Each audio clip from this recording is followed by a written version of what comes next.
My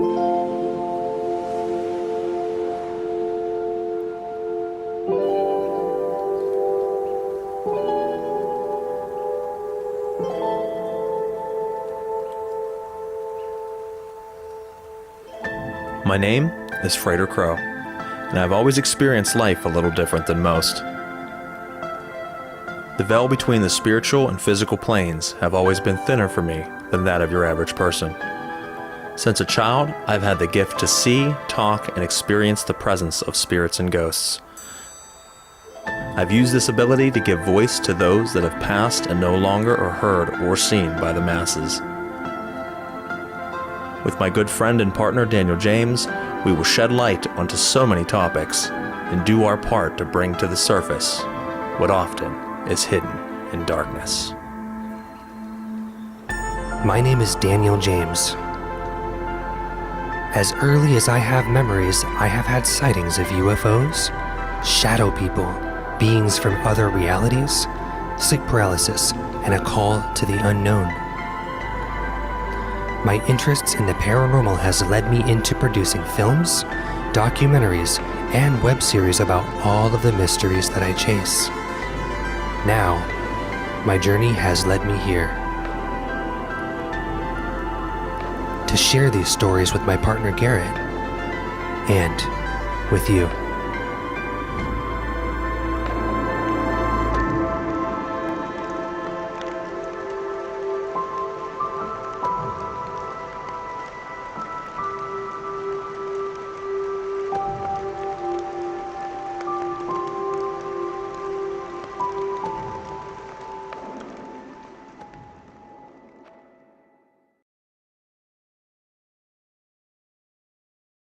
Are ghosts real?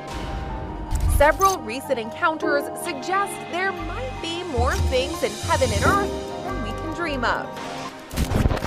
So are werewolves just a Hollywood creation, or do half-man, half-wolf creatures really exist? Now, tonight, we kick off our Conspiracy Theory Month series, which was a... The legend of the vampire actually goes back for centuries, and it exists in some form or another in almost every culture. In fact, some people believe the first vampire story was in the Bible.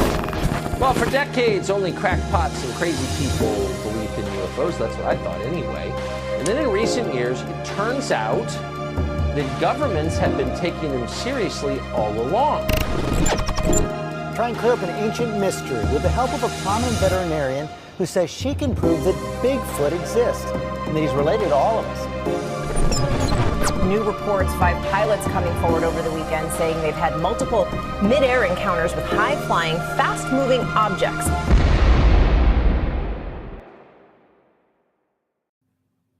Good evening, ladies and gentlemen, and thank you for tuning in to Season 4, Episode 2 of the hit underground paranormal radio show known as Celestial Oddities, the P.O.N.G, Pair of Normal Guys podcast.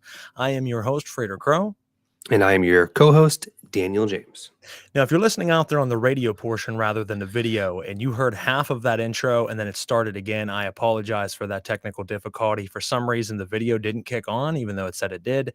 For those of you watching video-wise, you wouldn't have known the difference until I just said it, but I wanted to make sure we cleared that up for anybody out there listening and says, why the hell did that happen? That is what happened. There's always fun glitches and technical difficulties that seem to happen with this show. I don't know why. We are glad to be back for Season 4, Episode 2. If you missed last week or 2 weeks ago, our last episode, our premiere of Season 4, we deep dive into the Russian sleep experiment, what that is, what it's like to break the human psyche and, explore the inner caverns of self and what that can bring out of a human being. So if you missed that, certainly jump back and check that out. Daniel and I had a great time, jumping into that. Make sure you click the like, share, and follow button on whatever platform you're tuning in from, whether it be iTunes, iHeartRadio, Spotify, Deezer, Spreaker, CastBox, Google, Amazon, YouTube, Facebook, Instagram, you name it, we're on it. Listen where you like, but by clicking those buttons, it moves us up the podcast community rankings, allows more people to discover the show, keeps you in the loop with new episodes as they air, and gives you unfiltered access to our past archives, not only of this show, but our other radio shows as well, like Knights of the Nephilim and Uncovering the Underground. Now, if you are listening out there and you are not aware, and something that might be changing, I'm still yet to decide, we do have a video portion now. So for years, we've only been audio. So you've been listening through iTunes, Spotify, and the like. Well, we do have the Instagram Live, Facebook Live, and the YouTube that you can come and listen and watch at the same time. There is a chat feature where you can tune in and leave comments. There's already comments coming in as we speak, and we'll drop those on the screen. If you guys have questions for us, we will answer them. We'll have features where people can actually jump in and talk with us. Live phone calls, live chats where someone can jump on the screen with us and give their input, and then we can send them on their way so we can hear from them. So it'll be really nice to be able to do that. My subscription for my radio platform for the audio comes due in about 2 weeks, and I'm trying to decide whether or not I keep the audio or only keep it Facebook, Instagram, and YouTube. So if I, for some reason, decide to get rid of that portion for all my shows, including Daniel and I's show here, and you don't hear us all of a sudden on Spotify, and you're like, where are these new episodes at? Check us out on Instagram, Facebook, and YouTube. I haven't made that decision yet. It's costly. I'm paying for both platforms. It just depends on what makes sense or not. I know a lot of you are now watching the video side, but there are still some that are tuning in on the audio. So we'll figure that out and we'll let you know as soon as we can, but I wanted to give a forewarning on that. So Daniel, tonight we have a fun one. We get to talk about governmental false red flags and releasing of information, and maybe why information's suppressed, maybe why information's given, but maybe given in a way that seems like we're getting, to the bare bones of the matter, but really could just be a deviation leading us in the opposite direction of what's really taking place. I think this will be a really good and really fun one. That's right. Yeah, this is a topic that I've covered personally on my own YouTube channel and my own teachings and my other podcasts, like several times over the last 4 or 5 years. This is something we need to talk about so that people know what's happening, to our civilization. And absolutely. I mean, I think that there's a lot to be said. I mean, in general, the conversation, could be taken a lot of different ways. One of the things I want to heavily focus on tonight is the fact that recently we've been given a trial where the government released documentation of aliens being real, and something people have been waiting for forever. Oh my God, we're getting this information of UFOs and aliens and UAPs and all of this information. But when we jump right into the bare bones of it, the trial was heavily lacking. And I'm popping your comments up here, folks, as they're coming in. I have a chance to read them here in a couple minutes, but there was 3 specific people that were brought as witnesses, as experts, as testimonials, that were all 3 well-known UFO individuals. Now, these 3 have spoken heavily about UFOs in the past several years, and they brought them forth on this trial where you'd be expecting to hear some unknown information. And all they did was pretty much tell the same stories that they've been telling for years. There was no new information given. that's right. And when they ask any real gritty questions to the one individual, and I can't remember all their names off the top of my head, but I know the one they would ask anything of substance to the one, he would just say, I can't comment on that publicly at this time. Of course. But that's interesting because this was the public hearing to release the information to really shock the world. They Right. said the same thing that they've been saying forever. Nothing was shocking really in them stories. And when they did ask any deep questions, which was rare, they didn't really ask anything of value. The answer was, I can't comment at this time publicly. I'm not allowed to speak on that. And what was interesting is the claims made by these 3 individuals, for the most part, were secondhand accounts. Oh, yeah, I got from other government officials that I work with or that I know that they seen this, that they experienced this, that there was a group of military individuals that had this happen to them. But if you noticed, it was mostly, I know someone who had this happen. I talked to someone who's seen this. Well, why are we doing this huge trial, this huge release of governmental information that's supposed to shock the world, and we're hearing the same stories? We're not getting any new information because it's being suppressed. And the people that we're talking to or hearing from are ones that didn't even experience this phenomena themselves. It's secondhand accounts. Where are the folks that they heard it from? Where are their sources? Why weren't they brought in to talk? So I know a lot of people were very, very excited about the release of this information.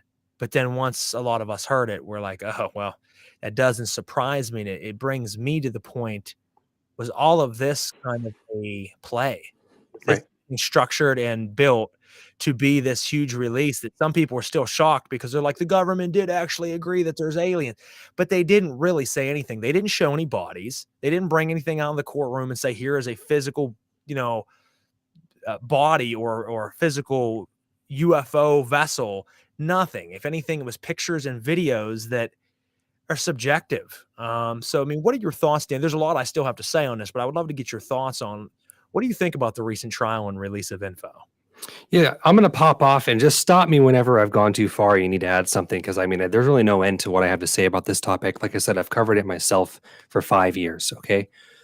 What you guys are witnessing on mainstream media, any information that reaches civilian level awareness is agenda based, controlled, sort of limiting perspectives on things that they want to completely control the truth and validity of, so that they have the total grip and angle on the way it's depicted and how much of the truth and how much of what is a lie and that they can skew is given to civilians, us, the surface population that is outside of the controller's awareness. So in the intro clip of our video, I added a shot of what was released a couple of years ago. Now, was a black and white military shot where there was like a jet fucking chasing some UFO, and the guy, there's audio to it in the real clip. You can Google search it, where this was released on like every news station. Every news station covered this, where it's like a military jet has footage of this UFO and he tracks it with like their little sonar thing and locks onto this object moving really fast. And the guy's like, oh my God, I can't fucking believe how fast it's moving. And this played on every single news station. And now, just recently, I think it was this last week, they have like some uncovered small little alien creature. Frater, I don't know if you saw the pictures and the videos of this. And it's basically like this small little humanoid Zeta archetype, which there are like hundreds and hundreds of Zeta archetypes. And nobody knows like what it is, where it's from, but it when anything reaches mainstream media, I'm talking the news, I'm talking Google headlines, anything that reaches the mass consensus, civilian awareness, which is us, you have to look at it. You have to discern that very carefully and see what they're saying, why it's being released, how it's being discussed, because I'm going to tell you right now, those little statuesque creatures that they showed on TV are not real aliens. I'm sorry. They just don't exist. Those are fabrications that they can continue every couple months, maybe every year. They have a big extraterrestrial alien spotlight that reaches the news. And I'm talking to you, the news, mainstream media, and any article online that reaches Google, because Google heavily suppresses the truth. Anything that reaches those platforms is heavily agenda based. So what I believe happening, like if anybody's ever heard of like Project Bluebeam, people are familiar with the secret space program. If you know me and what I do, I work for an ET contact group. Look up Cosmic Agency on YouTube. Some of the best information that you'll ever find about the truth about the existence of extraterrestrials and extra dimensional beings. But this information is being controlled and released to us in a slow drip. Okay, truthers out there and people who are like free thinkers are all excited because they're like, oh, they're finally telling us that aliens exist. This is huge. This is so exciting. But no, they're actually controlling the release of the information about them because aliens have always existed. Extraterrestrials exist. There is a countless, infinite number of aliens that exist on other planets. There are what's called as breakaway civilizations of ET races, and Earth-based planetary races that exist inside our inner Earth, which Frater and I have talked about in previous episodes. Aliens, extraterrestrials are everywhere. Okay, we are extraterrestrial. Not only do we have them on our planet, but they're all over. It's just that humans aren't publicly interstellar. There's a reason behind that too. And if our controllers or the government or the cabal or whatever people want to call the secret societies that control our planet were to actually let the truth about aliens exist come out and reach the public, it would break and shatter a lot of structures, a lot of systems, a lot of paradigms that control the mind, that limit our thinking, that limit our belief structures. It totally abolishes religion. It abolishes evolution. A lot of our history would be rewritten. So there's a lot of reasons why our controllers don't want the truth about aliens coming out. Now, number two, this is the second big point I want to make, and I'll stop ranting because clearly I'm fired up. The second point, and my internet's working tonight, so we're going to fucking make the most of it. Yeah. So the second big point I want to make is, yes, aliens exist. Yes, they are talking about it on mainstream mass consensus sort of out, platforms.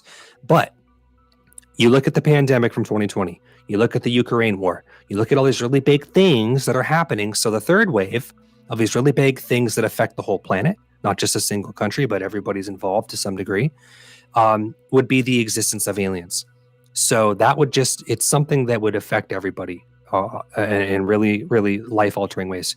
So what do you do if there are positive, peaceful, loving extraterrestrials that want to help planet Earth? Okay, we'll call them the good guys, the good cops. And then there are bad cops, the regressive, malevolent, negative ones that want to control humans and use them for something. Well, then there are basically two faction types that are at war with each other over the evolution and the ascension and the consciousness of Earth, of humans, for a specific reason. Well, the regressive ones are the only ones who are going to literally intervene and break a law. There's a space law that's called the Prime Directive. That means, make no contact, don't let your awareness, don't let your existence know, don't interfere technologically or spiritually to any planetary race that is not at your equal level of technology and consciousness, because you can be interfering with them, you can limit their growth. Being involved in certain ways can be destructive to ET races. So this Prime Directive law, it protects planets like us. It protects humans. So you don't see positive races really making that much intervention or making their presence known or doing a lot of things because they literally can't. Okay? But then you've got regressive races that will. So I know I'm going off on a tangent here, but the second point I wanted to make was that aliens always have existed on Earth and outside of Earth. And the reason why we don't know that is because they're already here. And the regressive malevolent ones are the ones who are controlling our media. They're controlling our politics. They're controlling our religion. They're controlling our healthcare. They're controlling our warfare. They're controlling our evolution as a species.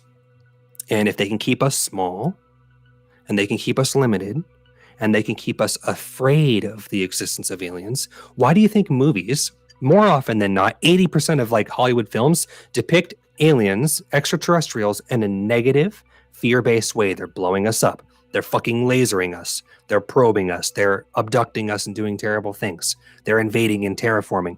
Those things happen.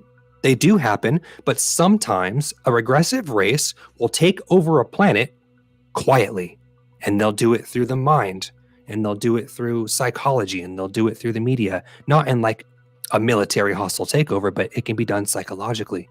And so if they want to control a race, then what they need to do is they need to control how positive and all extraterrestrials are depicted. If they can control that narrative, and you take an agenda and you say, okay, we control the media, we control the people because we control their perception, we control their awareness, we control what they're consuming, we control what they think about, what they look at on TV. Then we can tell them that aliens are bad. Aliens are scary. They're going to blow you up. They're going to invade you and take over your planet. So then we fear them. And we don't want to ever even consider that they really exist because we would be afraid to find out that they're amongst us already and that there are other races, watching and perceiving Earth, because we know that they're technologically advanced, they're spiritually advanced, they're medically advanced. We would never be able to stop a hostile takeover. So let's just pretend they don't exist. Let's leave them in the fantasy realm. And whatever the news says, that's how much we can consider is real. So let's say they want to agendify the existence of aliens so that we fear them, and they can basically set up a fake alien invasion with fake extraterrestrials that probably don't even really exist, but create a fake race that we would be all very afraid of. And the first way you're going to do that to a population that has been told that aliens don't exist now and that human like Earth is the only fucking planet in the world that has intelligent life, let's then slowly tell our civilians that aliens exist by showing them these little dolls, these little dummies, these little fake, props that somebody probably made in a Hollywood studio. Let's show them these black and white military graphics of a jet chasing a UFO over the ocean. Let's show them small little things that get them thinking, but they'll only ever believe as much as we tell them. So we're going to make sure that we give it to them a little bit at a time in a way that they can absorb, that's palatable, that won't scare them too much. And then little by little, as we disclose the existence of aliens by controlling what we show them and controlling how we angle their presence, we can start to say, okay, there is this ET race. They have ships. They've been communicating with our government behind the scenes, which our governments are literally just fucking actors and spokesmen and puppets for, the real controllers that nobody even knows exist. Then we'll slowly start saying, okay, well, there's this ET race that is a technological, militarily superpower. And now we're all afraid of them. So what I believe is going to happen, and then I'm going to take it back over to you, is I think they're setting up a fake alien invasion where the aliens that are going to be made public someday, probably in our lifetime, are going to come in peace. And they're going to come and they're going to establish themselves as an authority figure, technologically, spiritually, medically advanced. They might offer to help us in a lot of ways because our planet's polluted and there are fires everywhere and we have all of these viruses and diseases that we can't seem to get a grip on. So they might offer to help us in some way. They might say, here's some technology for transportation. Here's some medical technology. Here are some things you can do to improve, the food you eat and nature and this, that, and the third. And then they'll start to impose these things little by little as being mandates, as being laws, as being requirements. And then you're going to slowly witness like this takeover where little by little, it'll be like this totalitarian tiptoe into like our society as humans and civilization as you know it will look like a fucking sci-fi movie, like a dystopian horror film, because all of these changes that have been made by this ET race that is a superpower that we should basically look up to, like deities, like gods from the sky, which they're not. Then civilization of Earth is now subservient to this fake ET race. This is probably just our own government and probably just our own malevolent ET races that already exist here on planet Earth that are behind our controllers now. That's what I think is happening, is we're witnessing a fake disclosure of the presence of aliens that has always been here, and they're going to angle it in their favor so that when they introduce aliens, whether they're fake or whether they're a real race that's regressive and malevolent and is working with our government, okay, it's going to have negative implications on us as humans because positive races never break the prime directive. That's it. I mean, a couple things I'll add to that. I'll piggyback off of your thoughts here, and then I'll provide my own, which are actually very vastly different in this case. But, if we go off of that narrative, what I would say is, I think that a lot of people were misled because a massive majority of the sightings of UAPs and UFOs are our own governmental vehicles. They are spacecraft built by our government. They are flown over populated areas at specific calculated times and places to be seen, I agree with that. to be videoed, to be put on social media, to make this narrative of aliens are here more and more and more, and we're seeing them more and more, whether it's because now more people have cameras in their pocket, some people believe that, or it's because they're providing more of a presence. 90%, and I'm making up that number, folks, but stick with me, 90% of what you see is not actually alien beings. It's our own governments flying these vessels above us to spark this in our mind, spark this talk about aliens. Then it builds up this need that we want the truth. We need the truth on aliens. You guys have been suppressing it for too long, because at one point, people who spoke out with real good evidence disappeared. Well, now we live in an age where there's all these alien sightings, and the government then gives it to us. So it went from them suppressing the information to openly providing it. Now, for most people with this trial, the bare basics suffices, because even though you might say, well, shit, I was expecting more than that. 10 years from now, you say, well, yeah, I mean, 10 years ago, the government already announced that the aliens are real. So we don't have to argue, are they real anymore? We don't have to have all these conversations. They might not have given us like bodies or anything, but they admitted they're real, and that's good enough for me, and we're good. Most of the sheep will just fall in line, and that's okay. And That's that right. provides the You're right. narrative, as you said, whether it's to lead us to a utopian society under false doctrine of these beings that That's aren't right. real, that are our own people controlling us, or it is alien beings who are here helping control the governments that are leading us to believe in whether real or false races. Both very viable. Yeah, and I believe that a lot of those sightings definitely are scripted. I don't believe all of them. I believe a lot of them. Now, where that gets a little tricky is I think there could be something completely different at work here, though, and I would like to kind of present that, because Please do. during the trial, one thing that was very interesting during this massive release of UFO information,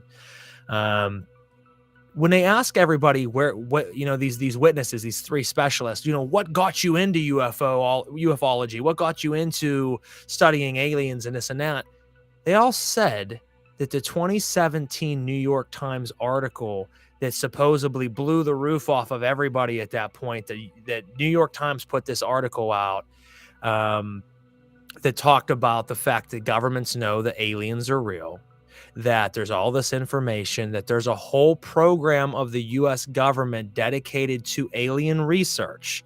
They gave the name of ATIP.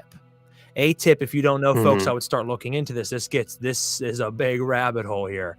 You start looking into ATIP. ATIP is a governmental recognized program that was devised for studying the upcoming advanced technologies of enemy aircraft. Now, it never presented as aliens. It was a government subsidiary that was started to watch the enemy, whoever the enemy is, watch the enemy for advanced aerial technology and advances. Now, obviously, that's a good way of guising alien research. They gave them $22 million to start out, this ATIP, and this got blown out in 2017 in an article from the New York Times. But what comes to light years later is through people like John Greenwald, who runs a site called Black Vault. If you go to Black Vault, there's millions, folks, of pages of declassified governmental documents. This guy dedicated his life to picking apart things that are presented, such as this New York Times release, that 97% of what they released in the New York Times as being this huge bombshell, oh my God, the governments know about aliens, is false. It's not true. ATIP does exist, but ATIP is just an acronym and a nickname for a bigger thing going on. ATIP stands for Advanced Aerospace Threat Identification Program. Now, got it. It actually is the nickname for a program. I'm trying to think off the top of my head. I just lost it for some reason. OSAP. OSAP is a program that is very interesting, or a governmental agency. And they originally did not talk about who the original founder was and the person is the director. Then all of a sudden, this name comes out of, I had to write it down, Luis Elizondo. He's all over the news, folks. If you look up Luis Elizondo, he's been on news, he's been on radio shows talking about how he was the director of ATIP, how he had all this stuff to do with aliens and research for the government. The thing is, that's not true. He did work for the Pentagon and he did work for the government, but there is no indication he was ever part of any of these programs, not the true OSAP, not the ATIP. They said that he formed his own thing that he called ATIP. He was a Pentagon employee, but he was never funded, never did anything to help ufology or any of this research that was going on. He was kind of a guy that knew about things and then used the name to make himself famous, and that's what's being said. I'm just saying what I've learned. Now, sure, OSAP is interesting, Dan. OSAP, if you looked into it, and if you haven't, I think it's the cover-up for much, much bigger things going on here. So ufology and UFOs is the tip of the iceberg, and that's what they're willing to present us. When you start to dig deeper and deeper into this program was enacted to study supernatural and paranormal phenomena at Skinwalker Like Ranch. the X-Files. Like the X-Files, but specifically correlated and associated with all of the happenings that we know of or don't know of at Skinwalker Ranch. They were investigating werewolves and dogmen. It was a huge part of their research for this. And this is like, which really exists. Yeah, this was in governmental classified documents that their purpose for this OSAP was to research werewolf dogmen beings that were being spotted and encountered. That it was to research poltergeist and apparitions that were being seen. It was to research aliens and UFOs, sure, but it was also to research shadow beings, black-eyed children, and dinosaur beavers. This is in the fucking document. I don't know. Beings that looked like beavers but were lizard-like. And these were all found and seen at Skinwalker Ranch. Now, they didn't want anyone knowing about this, so they guised it under the fact of it being a program to watch enemy aerial advancements. And when it came to light that it was a program for UFOs and aliens, because they didn't want the taxpayer to say, holy shit, you gave $22 million of our money to a program to research dinosaur beavers and werewolves. You got to be shitting me. They didn't even want them to know about the aliens. But if it slipped out about aliens and all the sightings that are being seen because our own government are probably allowing it to be seen, then people might say, well, yeah, I mean, aliens has been a question for years. And why Skinwalker Ranch television shows? Why Skinwalker Ranch documentaries and movies? Why has it become such a popular known thing? Why are they doing trials and releasing all this information? I think that there's something much bigger actually happening in the paranormal world, that they've come across different things that are way beyond our understanding of knowledge, and they're using UFOs and aliens as the guise to put it into all of our consciousness. Now we're all talking about aliens. Now they're showing this thing that everybody's making memes out of, this little being that they found in a pyramid or in the desert, wherever the fuck the story was. They're putting it everywhere and anywhere that you can see. So it becomes so second nature that aliens are real, UFOs are real. We know about them. We know the government admits to it, that we don't mind as much when they give them another 50 million, 100 million. Well, you know what? We're okay with that because we want to know what aliens are out there, but they're using that money not for aliens. They don't give a shit about aliens or UFOs. They're using it because other things mentioned in their documents was that they found stargates and that they found wormholes to other dimensions. And at Skinwalker Ranch, beyond what they show you on beyond what they show you in the television shows, there is doorways to other dimensions, and they're encountering beings of all different kinds of dimensions, and that's what they're spending this money on. So it's just really, really, really interesting because it ties in with the government because Senator Reid's the original one who passed the bill to be allowed to open up back in 2007 this AWOS and this ATIP organization. And two of the huge members of this organization, one of which, Bigelow is a huge campaign contributor to Reid's campaign, but he's also a big UFO guy, big supernatural guy. So the people that are funding the senator are the people who are in charge of a program given by the senator to research aliens. And all these guys are connected. All these guys are connected to Skinwalker Ranch. The only reason we know about Skinwalker Ranch is because behind the scenes, what they're not telling you is there's this big thing going on with several very high named people, both in government, both in Scientology. One of them being a Scientology guy. Do I have his name down here? Rudolph, last name Rudolph, who was known for Stargates and known for running Project Stargate, where they tried to train psychics to be able to see across the world and have remote viewing. Remote viewers. Yeah, exactly. Remote viewers. He was one of the proponents of this program when it launched. So they have people who were already known from other governmental agencies, other governmental programs, all of a sudden being brought in all under this AWOS name that was secret, giving an acronym of ATIP as some other organization that's just a nickname of it. So it becomes very interesting to me that I think a big part of this is it could very well be that they're planning on alien attacks or alien help down the road, one or the other, that they're planning for now so that we accept it and it's actually us doing it. I see that. Another, like I said, another idea that I have is that by bringing it so openly, the people don't even care anymore. Oh yeah, they've already admitted to it. So yeah, the people see it on YouTube or on Facebook and they're posting videos, whatever. We already know they already admitted to it. No longer is it why will they not admit it? Now they admit it, so nothing matters. So when we want to throw another 100 million, 200 million into research, we're not going to put up as much of a fight. We're not going to pitch a bitch as much, and we're not going to question as much because, hey, they're doing alien research when really they're tapping into other dimensions to come into contact with beings much beyond just aliens, or what we would call aliens. They are all aliens, I guess you could say. But I think that is a huge part of it, that at Skinwalker Ranch, beyond the glitz and glamour of Hollywood and TVs, there is truly something going on there. But it's also heavily ran by our government. Our government is using scientists to tap into gateways, just like CERN in the Hadron Collider. They're using science to tap into other dimensions that they probably shouldn't be fucking with. And it's like I've said on our Super Soldier SSP episode, where our government and our military, they have technology that we don't know about. And that's where you said about the UFOs and the ships come into play. We have what looks like as extraterrestrial craft in our military. They're not used in combat, but they're used for other things, and they might even be interstellar. So I do believe in portals, very much so. And I also believe that there are invisible portals that exist all over our planet, or vortices that don't require technology to access, but they can actually open up.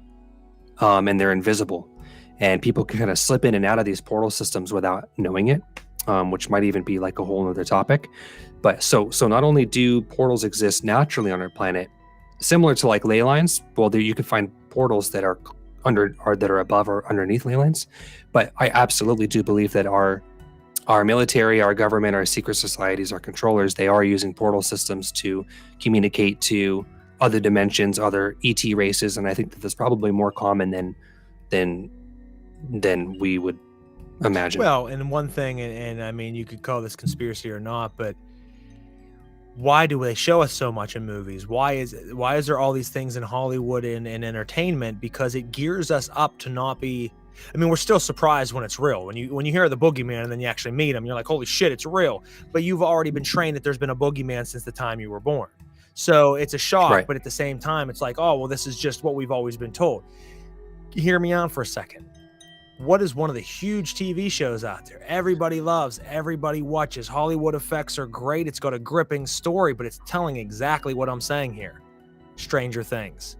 Stranger Things talks about a portal into the upside down, into another world where beings exist, opened by scientists doing research, by using giant scientific, objects and machinery that we don't know anything about, and opening it to these beings. That could just be a great story that's enthralling and it's a Netflix original, or it could be exactly what is happening right now, and they've been giving it to us for the last few years. I think they tell us what they're doing in television. They've always been through television and film. That's why people are like, The Simpsons is predicting the future. They're not predicting the future. They're giving you what they've been planning or what's already going on. So they're disclosing the truth. There's a huge difference between predicting the future, folks, and disclosing the truth. If I tell you something 3 years ago that happens today, you think I'm a fortune teller, but I had already been planning it 5 years ago. So you think I'm giving you, you think I'm giving you 3 years of future. No, I'm giving you 5 years of planning, and I'm just bringing it to fruition. And that's what's happening. And that's what's happening through these different TV shows. It's great Hollywood. It's great. I love Stranger Things. It's great, but it's terrifying because this is actually happening and we're paying our taxpayers. When we get to talking about taxes, which is bullshit in general, all of us here pay all of this money, billions and billions of dollars, but yet somehow our government is trillions of dollars in debt. So we give them billions and fucking trillions of dollars over the years in our taxpayer money, but yet it doesn't pay for anything, and they still keep going further and further into the hole. But yet somehow all this money that we don't know about is siphoned here and there. How many people knew that $22 million was just given to an agency of the government to research fucking dinosaur beavers and werewolves? We didn't know that, and they didn't want us knowing that, and they discontinued it supposedly, I think, in 2012, and then the funding ran out by 2014. But there's still word that this units still very much active and still doing their research. And it would only make sense that years later, back in 2007, people didn't really know about Skinwalker Ranch. Daniel and I did because we researched the paranormal, but most people didn't ever hear about that until the television shows came out. Why do you think they would ever allow television shows to come out showing and depicting a place that is one of the most secret places in the world? Because they allowed it to, because they wanted you to know about it. They want you to think about it, dream about it, talk about it, fantasize about it. What's going on there? I want to know. I want to see it. I want to take a trip there. So then when they're saying, well, help us give more money generated, or we're going to use your money to help bring more entertainment to you and more releases of amazing information of shadow beings and black-eyed children, most people are curious and they're saying, well, cool, yeah, you can take my money, because if you're going to tell me that there's black-eyed children, I'm willing to pay about it because I want to see it. But maybe they're giving you the false script of just the bare minimum. Oh yes, folks, there are aliens, and we're going to tell you the same shit we've been telling you for 5 years, and people eat it up. They don't give you anything new. You know what I mean? Fucking since Roswell, you know, it's been one of the big changes in American history of UFOs. And what's been released since then openly? Not a whole lot. A couple videos. Yippee. Oh yeah, they do exist now. Nothing of actual value. They can string us along while sucking our money and put it into programs to continue their research into God knows what. But like I said, the main objective, guys, and I'll pass this back to Dan, is not necessarily the grays or UFOs as you normally think. It's aliens of a different nature, dimensional aliens and spirits, and very much, as it was one of the biggest things mentioned, dogmen and werewolves. They're very, very curious about the dogman, because I think there must be, even beyond what we know, a reason that they want to catch them, probably already have caught some, and they want to test them and figure out their DNA. Seems like they're more interested in that than Yeti or Bigfoot or Sasquatch, any of that. Dogman is one of the biggest things that the government is looking at. You know, I can't say too much about it right now because I don't want to spoil things. But my movie that I'm working on is partly and largely about a canine extraterrestrial race. So I can tell you guys right now that there are planets that exist where there are actual werewolves, lycanthrope type beings. Speaking from experience here. Now, I could tell you all about some of these ET races on other planets that are more or less, for lack of a better description, either A, they look very similar to the canines that you would see in Egyptian lore and mythology, or also like you would see in a popular American horror film about werewolves. They oftentimes, when you see mainstream media depicting something like this, I always reference The Hobbit and The Lord of the Rings, like Middle Earth universe, or you go into like Star Wars, any of these really big, grand movies and TV shows that are about these fantasy-like characters are just derivative. They're taken from fact, from somewhere where this thing is real, and they repackage it to humans, to civilians, in a way that's fantasy, that we never believe that those things exist. Man, with werewolves, lycanthropes, one thing I'm genuinely interested about is how those creatures got to Earth, and why we do have werewolves and dogmen that do exist, that people have face-to-face encounters with. I have actually seen more convincing video clips of dogmen than I have Sasquatch in my life. Yeah. And it's a fascinating, in terms of cryptozoology, it's a fascinating cryptid, because I believe that there are planetary creatures that you would call aliens, you would call extraterrestrial, because we don't have a scientific definition for them. They're not in any history books or medical books, but they're actually planetary. So they're not extraterrestrial.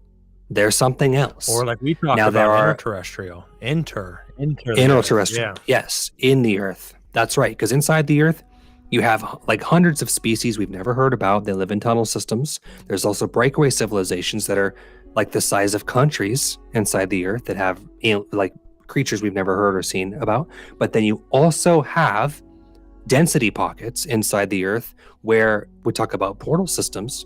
There are fourth and fifth density pockets that you can slip into or get into using technology inside planet Earth, where, for lack of a better description, is sort of geographically somewhere you could locate, but it's in a different frequency band. So there are different races and different civilizations in these alternate frequency bands that are on Earth or inside Earth that are in another density too. So my last point about the dogman and the werewolf type lycanthrope is these creatures really do exist, and there are planets where they're abundant, and the planets where that species is the dominant, like, human type of being there. And some of them look humanoid with canine features. Some of them are mostly canine with some human features, and everything in between. But how they got to Earth, that's something I can't answer for you guys. I don't know the answer to that yet, but I know that we have lycanthropes. I know that we have shapeshifters. I know that we have canine human hybrids on planet Earth, and I can say that because I know they exist on other planets. Well, I think that, I mean, as one of the things mentioned specifically in this research that I did into this rabbit hole of ATIP and AWAS, one of the big things they mentioned is that at Skinwalker Ranch on that property, they have discovered, and they're researching into these Stargate wormholes that there are there. Like, it wasn't even like we're thinking they're there. It was, no, we are researching Stargate wormholes that we discovered at Skinwalker Ranch, which would make sense that that area is so populated with all kinds of phenomena, because the wormhole doesn't open up to just, it's not a hallway, it just leads you to another room. It is an open portal that leads dimensions of multi-facets into this world and out of this world. So all kinds of beings come through. And that's why I think a lot of times, and Daniel and I have talked about this at great length, that I don't think Sasquatch or Dogman is what we think it is. When it comes here, it might be physical. It might be able to scratch you or hurt you. But you don't hear, and you could say it's covered up and sure, but you don't hear of a lot of attacks from Dogman. You don't hear people say, like, I was standing there, we seen it, and it fucking murdered my best friend. You don't see that. It's almost like they're all ghosts. They're all spiritual entities that come here and take on a visible form that we can see and interact with. We have sightings, we get scared, but a lot of times you don't hear about a physical attack. They're not harming us. They seem to disappear, or you see it run behind a tree and then it's gone. How? Because it disappeared back into its frequency, as Daniel and I talked about, that they take on a visual form, and Earth beings can't comprehend things unless they see it. Ghosts are everywhere. It can move a fucking object on your table, but how many people still be like, well, something could have caused that. For us to believe it, we have to see it. We have to see the being doing it, because we're dumb. We're like no better than animals for the most part. So we see a being, we see a shape, we see a manifestation, and then we believe it.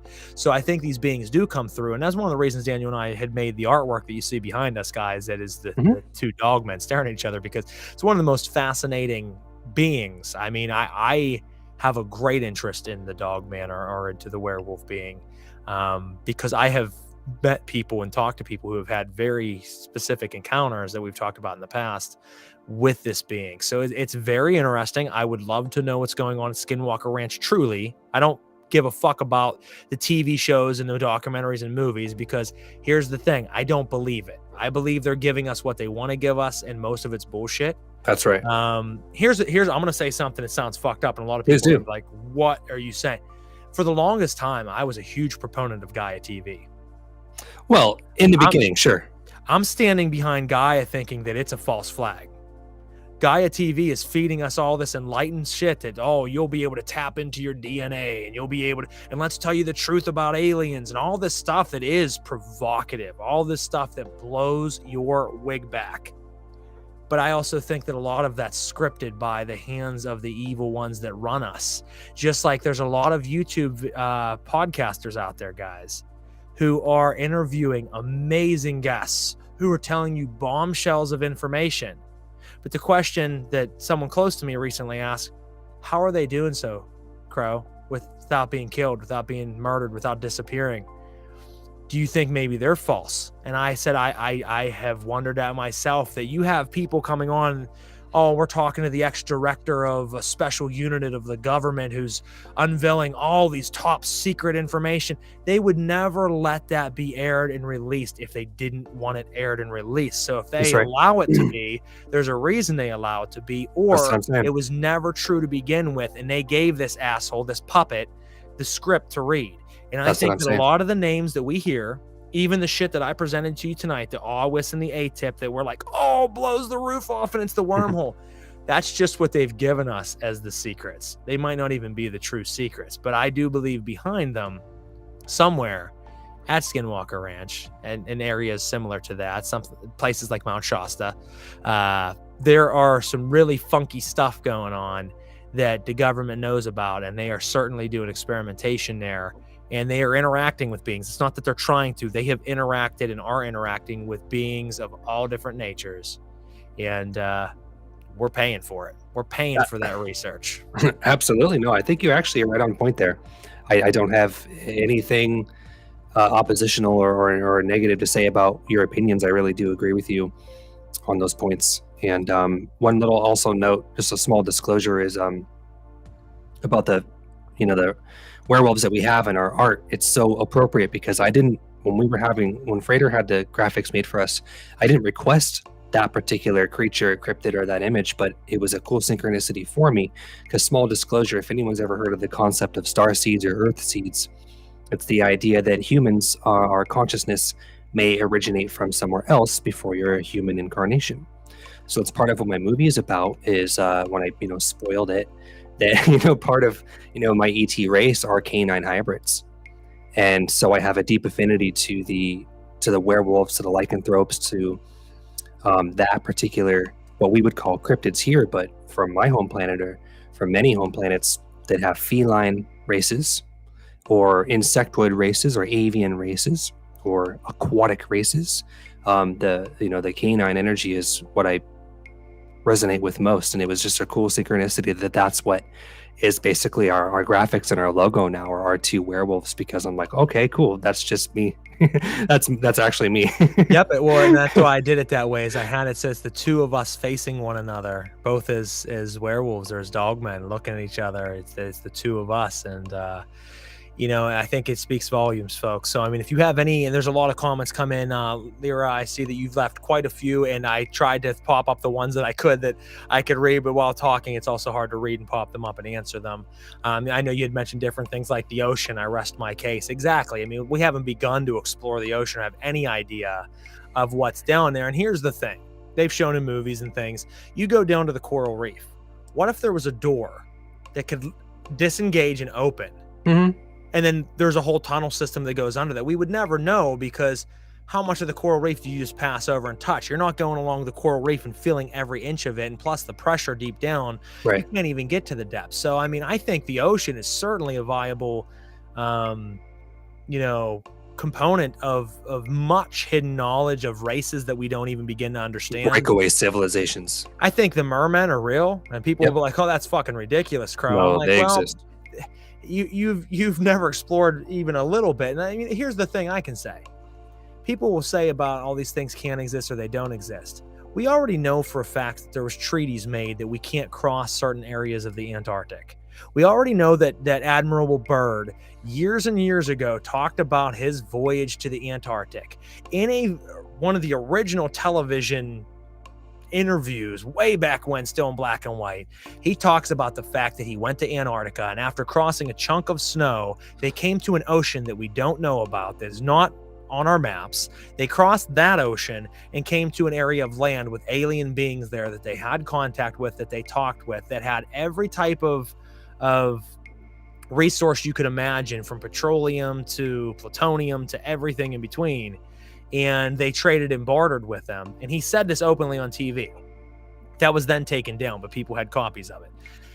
And they made a treaty after that you can't fly or cross over certain areas of the Antarctic, that it is off limits only to specific regions of government around the world. Well, the Antarctic's huge. Someone could say, well, yeah, that's all conspiracy, this and that. I want you to walk outside your home right now. And I want you for 3 days, 4 days straight, walk all day, every day, as far as you can. And at the end of those 4 days, I want you to see how far you've gotten in your own state, and realize that is nothing but a fraction of your state, of your country in this planet. And to realize that you have seen but just a fraction of this world, a percentage of this world. So how can you tell us what is in this world or on this world if you've only ever seen 0.5% or 1% of it? Even if you traveled, I've traveled extensively. I've been to, dozens of states. I've been to other countries. I still, in the grand scheme of things, on every road and alley and mountain and sea, have seen jack shit. Right. So people will sit there and say, well, you believe in this and that? Yeah, absolutely, because they're still finding holes in Papua New Guinea years ago where they went down in, and there's whole civilizations of animals and forest and flora that they never even discovered before. That was just in a crater, in a hole in the jungle. If they can find out, what are we not discovering? What has been discovered that has been hidden? What has been captured and covered up? Easy. And I think that there's a lot out there, and I think that there's a lot suppressed as the topic of this episode this evening. But then I also think that there's a lot given to us to feed us, to string us along, misdirection, to give us misdirection, just enough. I think that there's some truth in it, just like that New York Times article, and I'll end with this. Just like that New York Times article that blew the roof off of UFOs in 2017, 3% of it was fact. 97% of it was false. But once it hit the airwaves, it didn't matter. The world set fire to it. UFO frenzy. We want the truth. We need the truth. Tell us. And then they fed us more and more. And at that point, the lines between reality and fiction became very blurred, as they often are. And we just spoon-fed and ate everything that was given to us. So we have to think of that they give us that 3% truth. Just in this trial, they gave us the 3% truth with not much more than that. And we accept it, we, embrace it, and we move on with our lives. We never dig much further. And that's sad, because all of it's being kept from us. Daniel had mentioned, where did these beings come from? Maybe these beings were here before us. Maybe we're the ones that pushed them back into their caves, suppressed them, and says, we are the race here. We're the master race. We're the one. No, they were here before us, and we pushed them back, and we suppressed hundreds them. Of races. Exactly. And we tried to dominate it. We spit in the face of Hitler's philosophy of the master race, but that's what the human beings are. We dominate and destroy and kill everything around us to try to be the one. But there's a lot more around us that we just don't know of because it's kept from us. That's right. End of my rant. No, feels good. I'm right there with you, brother. Feels good, man. I have no further statement, Your Honor. Let's see. There are many, many things out there and below. That is true, Michael. Absolutely. I mean, and as we talked about the ocean, I mean, I can't even imagine, because how much for yourself, I'm speaking of me right now, how much of the ocean have you really explored? I've swam in several oceans, but I never go out more than about 30 yards. Right. You know what I mean? I'm like, fuck that. I ain't getting eaten by a shark. I don't want to know what's swimming around me right now. I mean, that's terrifying. Go jump off of a boat and swim around, which I've snorkeled and things before, but you still only swim in that 100-yard area around the boat, and then you get back on. So even if you've done that 100 places in the world, snorkeled and scuba dived, you've stayed right in that section, which is literally a grain of sand. So you can say, oh, I've seen the world, I've explored it, I've really been versed. No, you haven't. You haven't seen more than a bucket of sand in your entire life. And that's on the entire beach. So I rest my case. Geographically speaking, there is so much more water than there is physical land. And I believe that there are biomes of entire civilizations underwater, not to mention portal systems of more water that go deeper underground, and that there are breakaway civilizations, probably maybe 10 of breakaway civilizations on and inside planet Earth that are maybe even equal to or more than the population of humans. Well, I agree, because I mean, rivers, even growing up in Ford City, Pennsylvania, the river system, there is areas of that river that have openings that go into underground rivers. That isn't just like a myth. And go forever. There's actually sections that you can swim down, and at the bottom of what should be the river, there's a hole, and you can swim down under land. You'd be trapped there. You drowned. You can swim down under it. That leads to a whole nother underground river that no one even goes down that far, because they're never going to find their way back out. But that's been documented. That's all over the world. So if you have rivers under rivers, it means that above a whole, what could possibly be a civilization, there's a roof, and then there's another river, and then our world. Right. Like I said, a world within a world. And we talked about it. If you want to, folks, go back and check out our Inner Earth Civilization episode 2 seasons ago. I think it was season 2. We talk about the fact that through Admiral Byrd and through some of these other individuals that we've mentioned before, they talked about going into Inner Earth. They talked about actually meeting beings. And these are people who are 4-star, 5-star generals. So I would, you know what I mean? Maybe they're lying, but I don't see, especially back in the early 1900s, why they would have. I don't see what the point was, because that was back at a time where, unlike today, they're releasing all this information. Back then, it was very unhealthy for you and very unaccepted to say such things. So, Unhealthy is a good very term. unhealthy. Anybody ever hear of like the heart attack gun? Things like that. Trust me. Our military submarines can travel halfway into the United States, probably under the ground. Yeah, because if you go down far enough, there's probably under our feet. They connect, I Oceans think. way down. Probably Yeah. tunnel systems that connect the countries. I've heard, yeah, absolutely, Michael. I have actually heard of military sort of submarine systems that can connect continents. Well, there's the UMBs, the underground military bases that they talk about run for miles. And people, there's some, I follow urbex groups, urban, exploring, and somebody crazy motherfucker in the United States put a video and pictures up of a underground military base that's no longer manned that he was able to get into. And he was putting up all this video and pictures of this underground military base that he said he walked miles into the earth and eventually turned back because he was creeped the fuck out. Because after like so far, he's like, all right, I got to turn back because I've been walking for 3 hours and I still am nowhere. And he came back out. But all of this video and footage and pictures that showed this, and it was all just empty. And that was one base of hundreds that are said to be hundreds of bases and all over, inside mountains, under the water. Dude, they're everywhere. You have been on a show with me before, says Michael.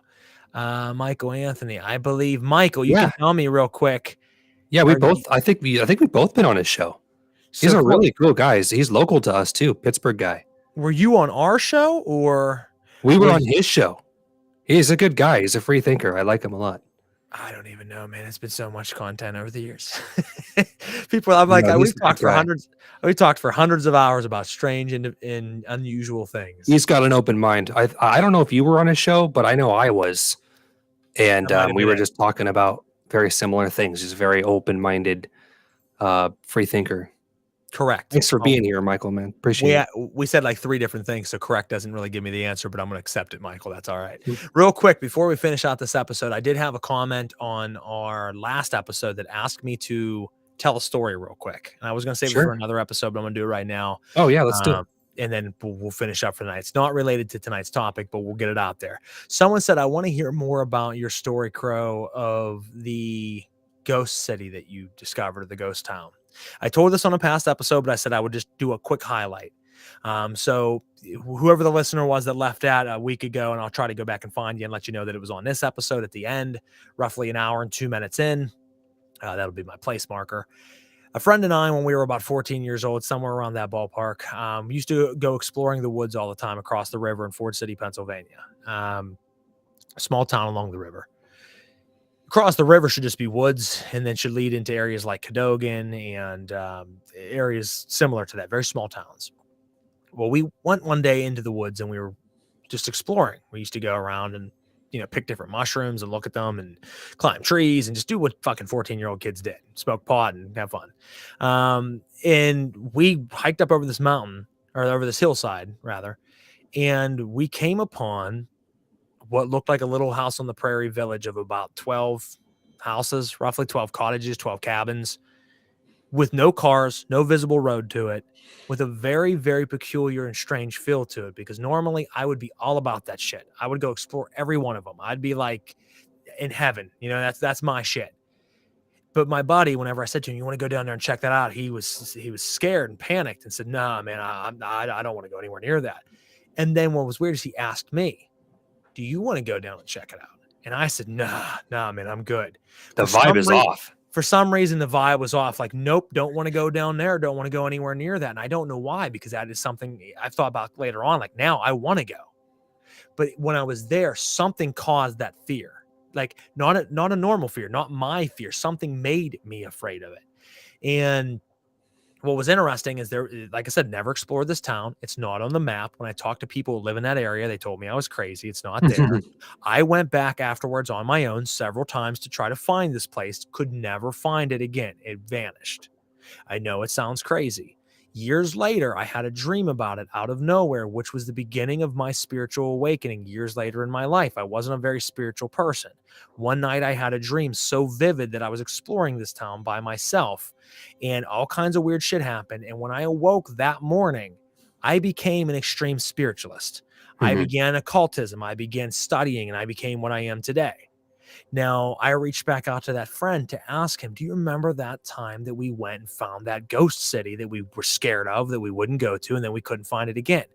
He had no recollection of the town. And he was like, what do you, that dude, that wasn't me. And I'm like, yeah, bro, it was. We were there. No, man, I don't know what it was erased from his memory.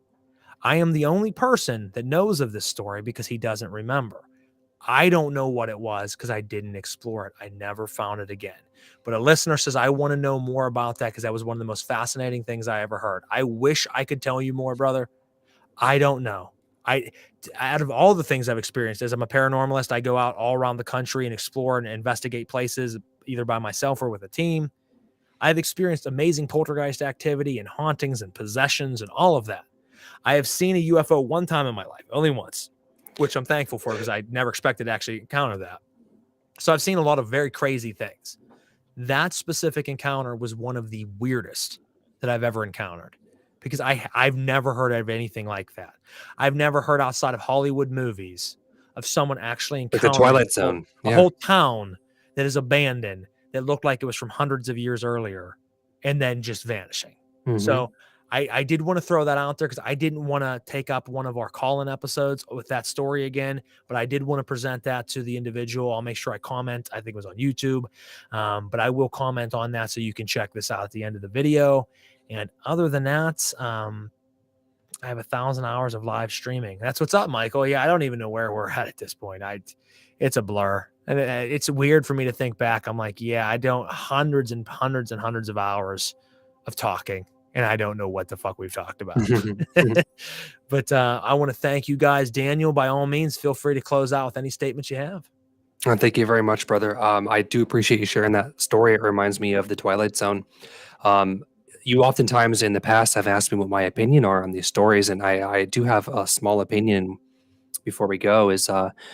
I believe that time is nonlinear, and I believe that when you're of a certain vibrational frequency in your consciousness, you can actually slip outside of linear time, and there are little pockets, little breakaway pockets that maybe you in the moment just perceived a pocket universe or another slip in moment in time, and that's why that place vanished, and your friend didn't remember it because it maybe he just not only the energy of the place doesn't technically even exist in our linear reality.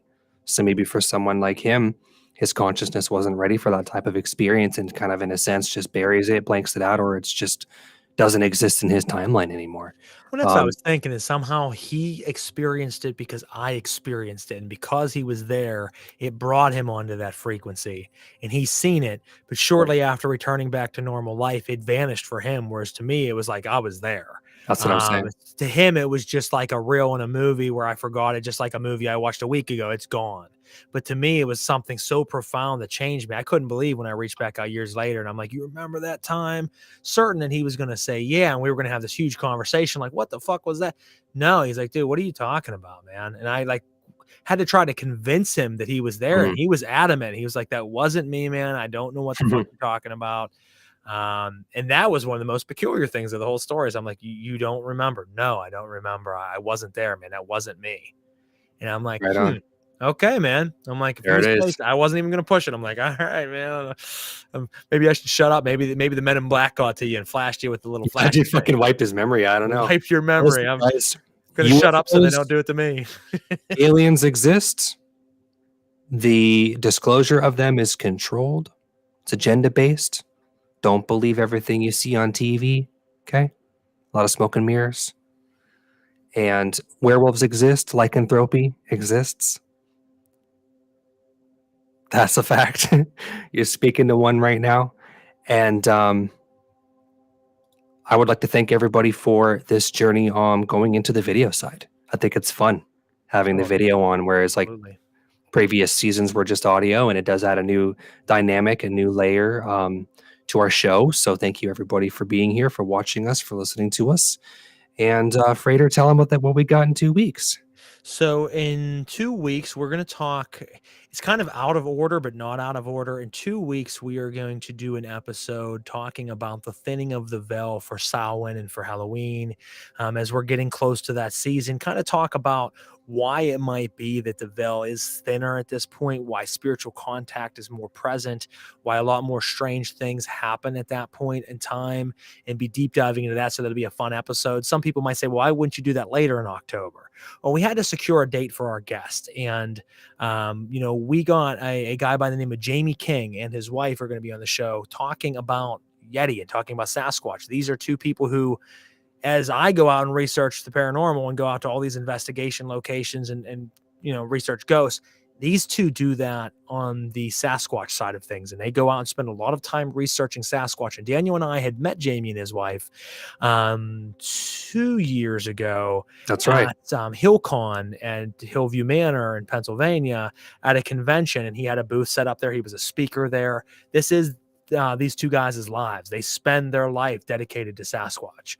And it should be a very fun interview that Daniel and I will get to interview the two of them. And that'll be coming on, let's see. So the 12th will be the episode on Samhain and Halloween and the thinning of the veil. 2 weeks later on the 26th, just before Samhain and Halloween, we'll be talking about Sasquatch. So it'll be a fun episode for the next two. And we have a lot of other great guests coming up. We have a gentleman I'm not going to name right at the moment, but is a abductee. He's been abducted multiple times. This gentleman has been on multiple news stations, has been in documentaries, has been in magazines and books and articles. He has footage that he's released that no one can even begin to understand. He has one about a flying dolphin. It's pretty interesting, where in the sky there's literally a dolphin flying through the sky, and he has it on footage. He constantly is visited by aliens, and he's been on dozens and dozens of shows about this. This is something that he's experienced. So we're going to be bringing him on the show and a lot of other great guests. So make sure you stick around for all of the episodes of Celestial Oddities P.O.N.G. And if you get time, check out Knights of the Nephilim, which is my other show that alters in between these weeks. We're on a little bit of a hiatus right now, taking a couple weeks off, and we'll be back with more guests here coming up. But that's what we got in store for you. And other than that, guys, I'm just checking to make sure there wasn't any other comments here that need read off. I don't think so. As always, click the like, share, and follow button. Spread it around. Help us out. It means a lot. If you have any questions or concerns, hit us up at celestialoddities@gmail.com. Celestialoddities@gmail.com with any questions, concerns, things you want to see us do differently. Any of the above. And if you have experiences that you want to tell us, you want to come onto the show video wise or just audio wise, or you want to write it and send it in and we read it and leave your name out, that's fine. We're going to be doing a call episode after the Bigfoot episode. So next one, Samhain, next one, Bigfoot, next one, call in. And I'm really looking forward to that this year because we can just snatch you right on here and bring you on. And what's cool is we have people that will plan, but as people are leaving comments, if you want to jump in and we're not even expecting you, we can just slap you right in. I can just drag and drop you right into this bitch. So it'll be a good time. So, make sure you check that out. Other than that, Daniel, as always, brother, it's always a pleasure. And we'll see you again in 2 weeks, my man. Peace. Take care, guys. Have a good